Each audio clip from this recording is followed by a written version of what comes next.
Good morning, dear students. As per the syllabus of Engineering Physics PhD 100, the Module 5 includes two topics, superconductivity and fiber optics. Today we have a class on fiber optics.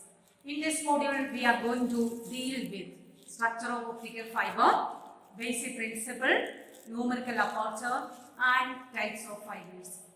So, fiber optics is a branch of physics deals with transmission and reception of light signals using optical fiber as the guiding medium. So, what is an optical fiber? It is a long, thin, flexible dielectric medium in which light propagated over a long distance without any attenuation. So, the typical structure of optical fiber includes three main parts. First is the innermost region. It is known as core, having a diameter of 5 to 50 micrometer. The core is surrounded by a solid dielectric medium known as cladding, which is having a diameter of 125 micrometer. And it is then covered by a plastic coating, which is known as buffer jacket, which gives mechanical protection to the optical fiber. Also, the diameter of buffer jacket is 250 to 500 micrometer. So, here the core and cladding is made of glass material. For designing optical fiber, we consider the case that the refractive index of core should be greater than that of cladding.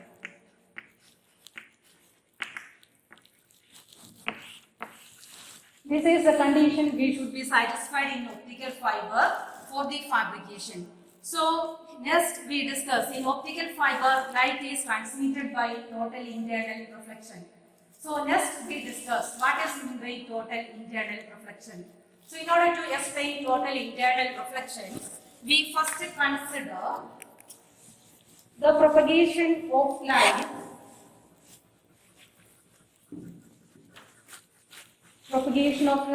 from a denser medium to a rarer medium. So, denser medium, as you know, the refractive index is more. Rarer medium means the refractive index is less. So, here N1 is the refractive index of the denser medium and N2 be the refractive index of the rarer medium. Suppose a light beam incident on the interface of two media. So, you know, some light will be reflected back into the same medium and some light will be refracted into the second medium. Also, we know this is the rarer medium. So, in the rarer medium, refracted beam always bends away from the normal. So, here angle of incidence, it is incident beam and the normal. Angle of refraction, the refracted beam and the normal.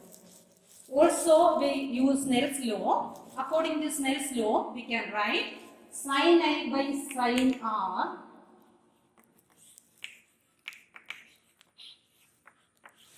equals N2 by N1. So, sin I by sin R equals N2 by N1. So, this law is utilized for defining the properties of optical fiber. Next, we increase the angle of incidence. You know, this is the rarer medium. So, angle of refraction also gradually increases. So, in the second case,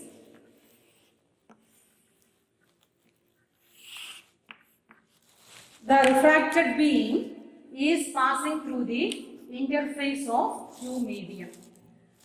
So, this is angle of incidence I. So, for this angle of incidence, the refracted beam is passing through the interface of two media. So, this angle is called a critical angle. That means critical angle we can define, it is the angle of incidence at which angle of refraction is equal to 90. Or we can define, it is the angle of incidence at which the refracted beam passing through the interface of two media. So, if you apply Snell's law in this case, we can write sin I by sin R. Sin I by sin R equals n2 by n1, or we can write I is the critical value. It is denoted by theta c. So sin theta c divided by sin, what is R? It is 90.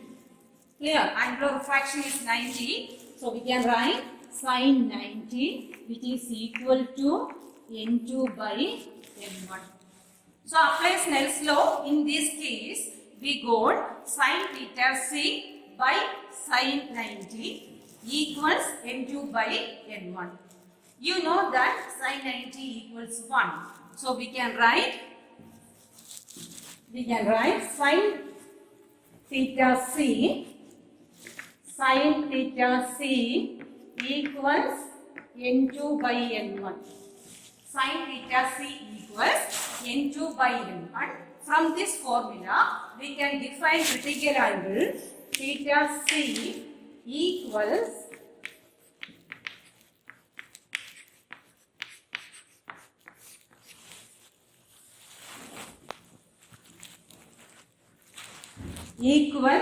sin inverse n2 by n1. So we can define critical angle. It is the angle of incidence at which angle of refraction is 90. So using Snell's law, we can find out the expression theta c equals sin inverse n2 by n1. The third case, if we consider, if we increase the angle of incidence,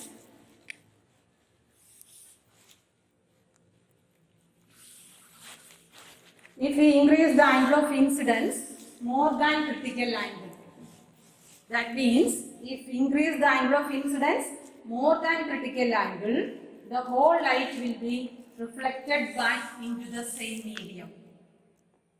So this phenomenon is called a total internal reflection. Here also light travels from a denser medium to a rarer medium. So angle of incidence is more than critical angle. So I should be greater than theta c. So this phenomenon is called a total internal reflection. So we can conclude the conditions for total internal reflection. First condition is light travels from denser to rarer medium, and the second condition is that the angle of incidence is more than critical angle. So we can summarize. We can summarize total internal reflection. When light travels from denser to rarer medium and angle of incidence is more than critical angle, the whole light will be reflected back into the same medium. This principle is utilized in power transmission in optical fiber. So next we discuss an important property of an optical fiber, that is numerical aperture. It is defined as the light gathering capacity of the optical fiber. So mathematically it can be defined as numerical aperture equals sin I, where I is the angle over which light enters into the fiber. So this angle is called the acceptance angle of the fiber. So in this case, I is called the acceptance angle of the fiber.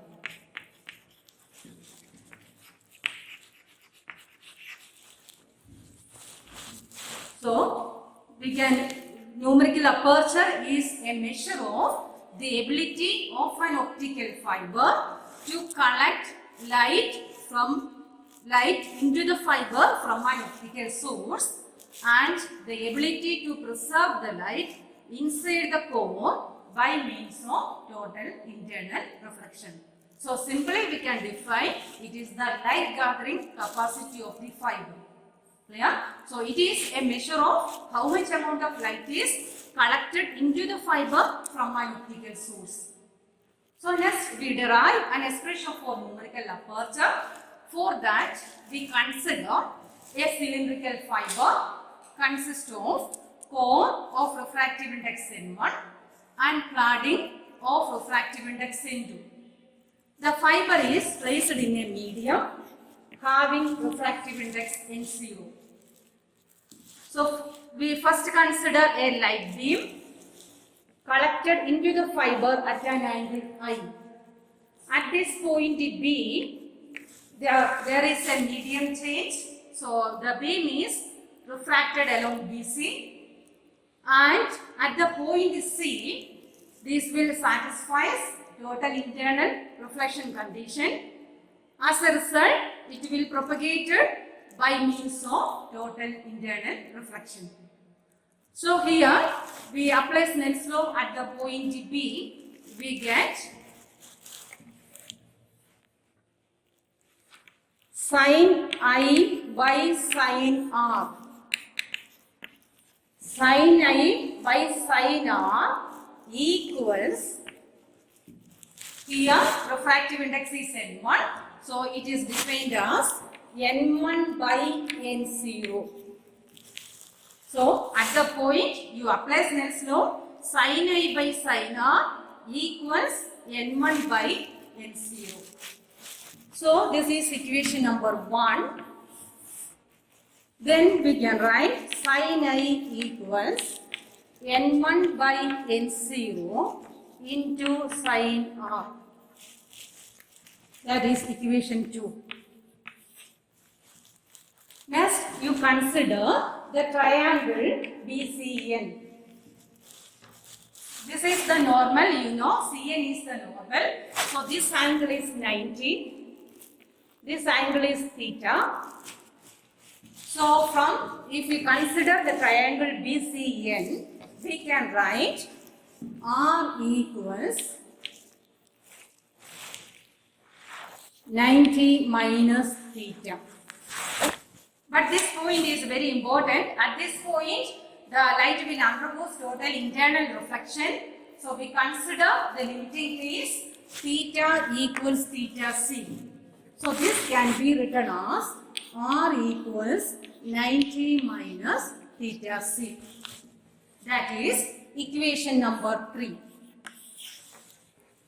Substitute this in equation number 2. You get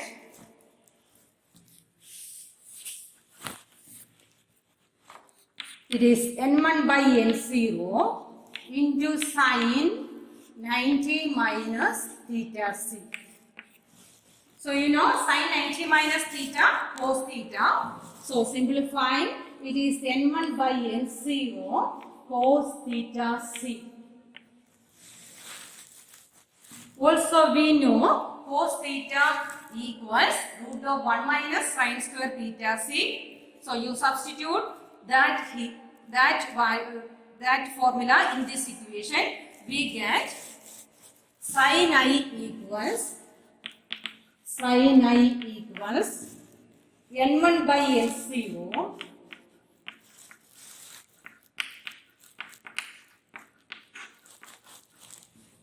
so sin I equals N1 by N0 into root of 1 minus sin square theta C. But already we derived sin theta C. Sin theta C equals N2 by N1. Substitute that in this equation. That is equation number 3. We get sin I equals N1 by N0 into root of 1 minus. So N1 by N0 into root of 1 minus sin theta C replaced by N2 by N1. So N2 by N1 whole square. So simplifying, we get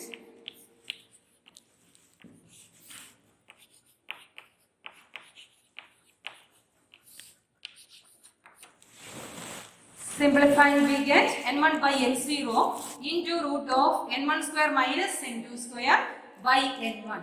So these two will cancel. So we got the expression for numerical aperture as root of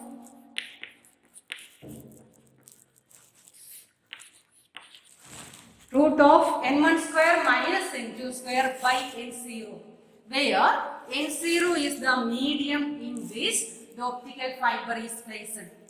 So sin I equals root of n1 square minus n2 square by n0, but already we defined numerical aperture as sin I. So for optical fiber, numerical aperture is given by root of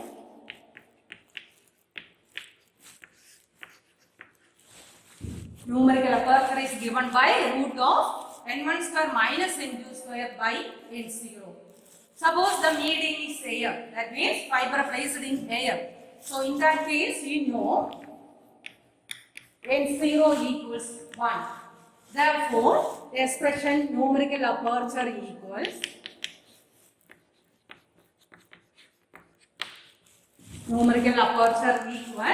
root of n1 square minus n2 square. Clear? So when the fiber is placed in a medium, the expression is root of n1 square minus n2 square by n0, where n1 is the core index, n2 the cladding index, and n0 the refractive index of the medium in which the fiber is placed. Suppose the medium is air, n0 equals 1. That means numerical aperture can be defined as root of n1 square minus n2 square. Clear? So there is one more expression for numerical aperture, that is in terms of fractional index difference. So next we discussed that we derive another expression for numerical aperture, that is in terms of fractional index difference. So we can define fractional index difference as difference in index, that is n1 minus n2 divided by average index. Average index is denoted by n, where n equals n1 plus n2 by 2. So from equation 6 we can write delta n equals n1 minus n2.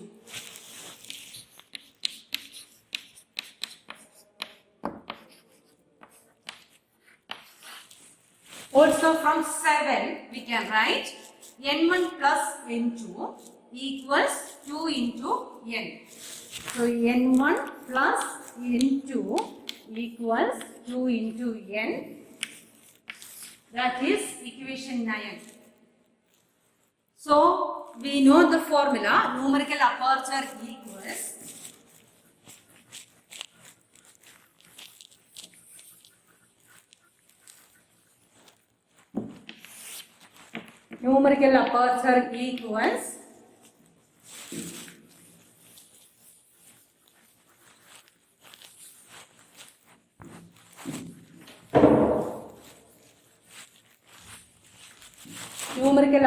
equals root of n1 square minus n2 square. It is in the form a square minus b square. What is expansion? A square minus b square can be expanded as a plus b into a minus b. So here we can write numerical aperture equals, it is n1 minus n2 into n1 plus n2.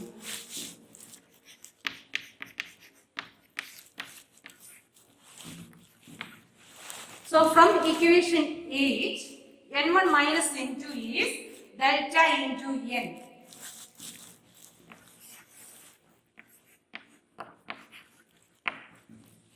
n1 plus n2, that is 2n, that is from equation 9. So substitute here, we get, it is n into root of 2 delta. For an approximation, we can write numerical aperture equals n1 root of 2 delta. Clear? So, in terms of fractional index difference, we can rewrite the expression for numerical aperture as n1 into root of 2 delta. So, this formula is used for solving problems where the fractional index difference is given. Clear? This is the general formula, and also this is another expression for solving problems. Numerical aperture is n1 into root of 2 delta. Next, we discuss types of fibers. Optical fibers are generally classified into two groups: step index fibers and gradient index fibers. First of all, we discuss with step index fibers. So, if we consider the cross-sectional view of a cylindrical fiber, we get two circular portions. The innermost circle will represent the core region, which is having a diameter of 5 to 50 micrometer. And the outermost circle will represent the cladding region, which is having a diameter of 125 micrometer. We are plotting the refractive index variation of the step index fiber with the distance from the core axis. So in this type of fibers, the core and cladding have a uniform refractive index, but there is a sudden decrease in refractive index at the core cladding interface. So the graph looks in the form of steps, hence the name step index fiber. Clear? So here core region always possess a constant refractive index. Cladding region also have a uniform refractive index, but there is a sudden decrease in refractive index at the core cladding interface. So the refractive index profile or the graph looks in the form of steps, hence the name step index fiber. So step index fibers are again classified into two groups: single mode and multi-mode fiber. So step index fibers are classified into single mode and multi-mode fiber. So in single mode fiber, the core diameter is very small. It is 5 to 10 micrometer, and cladding diameter is around 125 micrometer. So here, since the core diameter is very small, it allows only axial modes are propagated through the fiber. So axial modes means the beams which are passing parallel to the axis of the core are allowed inside a single mode fiber. Since there is only one mode is propagated, these fibers should eliminate intermodal dispersion. So in this case, intermodal dispersion is absent. Therefore, the information carrying capacity, which is measured by the parameter bandwidth distance product.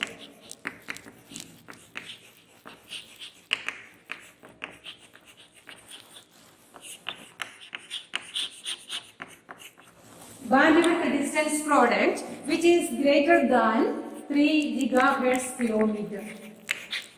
So single mode fiber, the specifications are diameter of core is very small, it is 5 to 10 micrometer. Second point is that it allows only one mode is propagated through the fiber. That means it allows only axial modes inside the fiber. Because of that, intermodal dispersion is eliminated, and the bandwidth distance product is very large. It is around 3 gigahertz kilometer. Next classification is multi-mode fiber. Here the difference is that the core diameter is very large.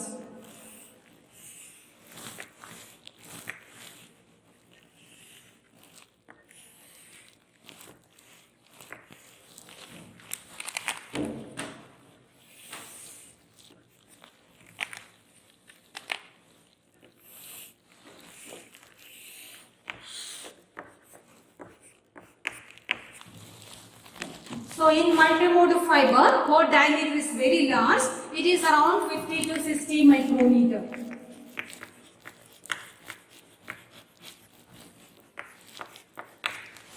So in multi-mode fiber, core diameter is 50 to 60 micrometer and cladding diameter is around 125 micrometer. Since the diameter of core is very large, it will allows axial and Mendelian modes inside the fiber. So due to the presence of these different modes and its propagation properties, intermodal dispersion is observed in multimode fiber. So this intermodal dispersion will limit the information carrying capacity, which is measured by bandwidth distance product. Therefore, this fiber shows less information carrying capacity, which is less than 200 megahertz kilometer.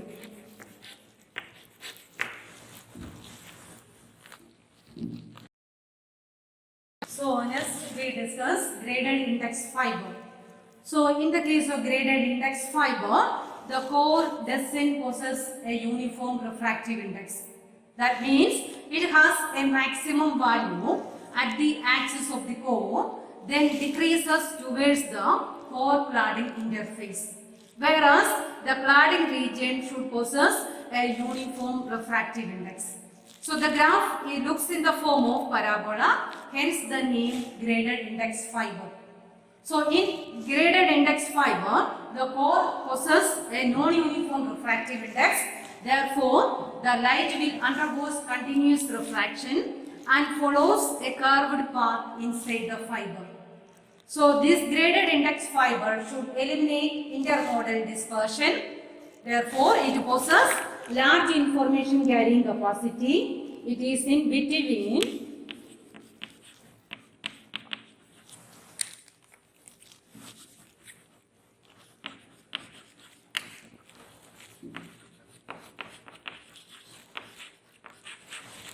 It is in between 200 megahertz kilometer to 3 gigahertz kilometer.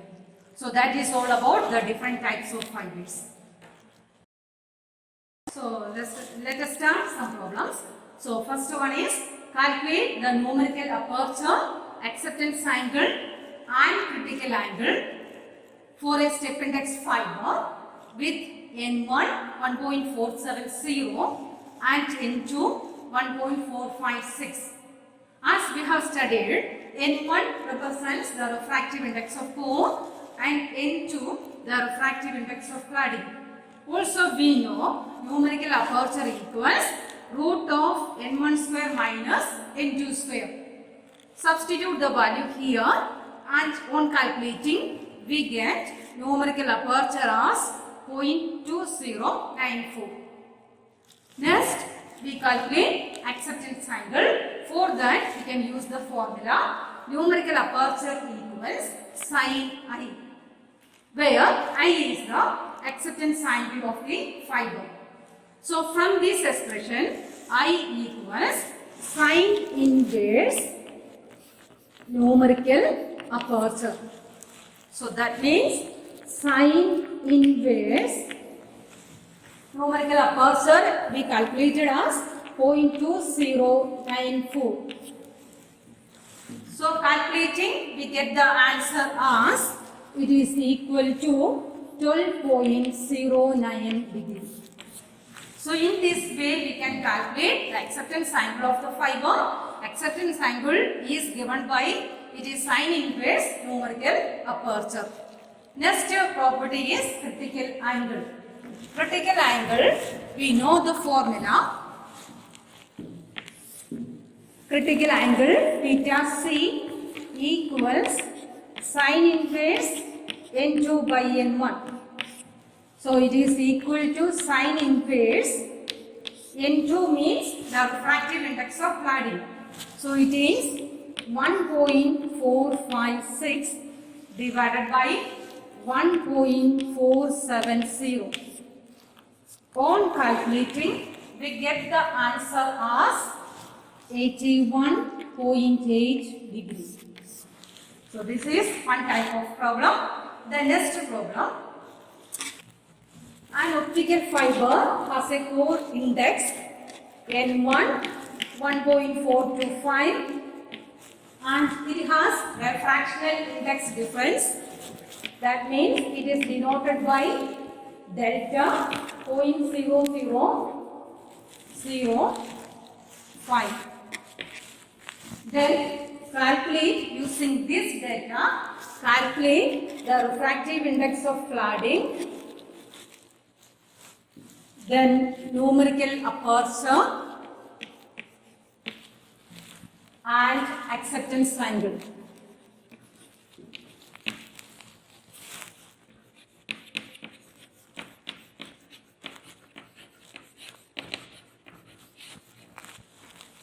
So in the second problem, so we consider an optical fiber with core index 1.425 and has a fractional index difference 0.005.